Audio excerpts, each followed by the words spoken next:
കാര്യമില്ല. ഷിക്കമാരു എന്നാരാ എന്നും പരാതി പറഞ്ഞ് ഒന്നും ചെയ്യാതെ നടക്കുന്നവൻ, ഈ അക്കാഡമിയിലെ ഏറ്റവും വലിയ മടിയൻ.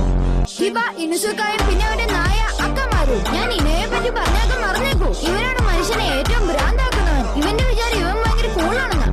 ഇതൊന്നും വലിയെന്ന് എനിക്കറിയാമായിരുന്നു, പക്ഷെ ഇത്ര ദുർബലമാവുമെന്ന് കരുതിയില്ല. അപ്പോ 3 കോമാളികൾ ഇവിടെ തന്നെ ഉണ്ടല്ലേ? കാത്തിരുന്നോ, നിങ്ങൾ എന്താ ചെയ്യാൻ പോകുന്നത് കണ്ടോ? അത്ര കഠിനമായി ഞങ്ങൾ പരിശീലിച്ചിട്ടുണ്ട്. ഞങ്ങളൊക്കെ പിന്നെ എന്ത് ചെയ്തെന്ന് കരുതിയേ? കുത്തിയിരുന്ന് പൂ പറിക്കായിരുന്നു എന്ന് വിചാരിച്ചു. പരിശീലനം എന്താണെന്ന് പോലും എനിക്കറിയില്ല.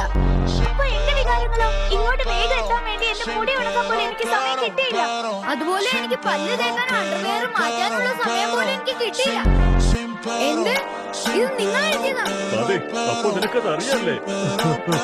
ഞാൻ ഇത്ര പ്രശസ്തനായിട്ട് ഒരു പേപ്പറിൽ പോലും അത് വന്നില്ലല്ലോ. ഈ വൃത്തിയുടെ സാധനം നോവലാണെന്നാണ് പറയുന്നത്.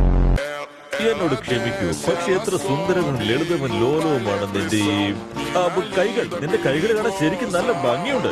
എങ്ങനെ ഇത്ര സോഫ്റ്റ് ആയിരിക്കുന്നേ? നാണം കെട്ട ചെകുത്താടി. മൃദുലമായ കൈക്ക് ഇത്രയും ചൂടോ? അവരെന്തുകൊണ്ടാണ് നിങ്ങളെ പിടിച്ച് കെട്ടിയിടാത്തത്? നിങ്ങളൊരു ഭ്രാന്തനാ. അതെ, ഇങ്ങോട്ട് നോക്ക്. നീ എന്താ ഇങ്ങനെ ഒറ്റയ്ക്ക് നിൽക്കുന്നേ? നീ എന്താ നിന്റെ കൂട്ടുകാരുടെ കൂടെ പോവാതിരുന്നേ?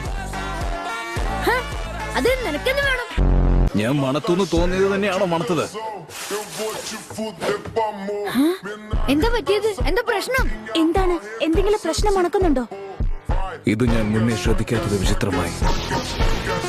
സാക്കുറ, നീ ഉപയോഗിക്കുന്നത് ഞാൻ ഉപയോഗിക്കുന്ന അതേ ഷാമ്പു ആണെന്ന് നിനക്കറിയാം.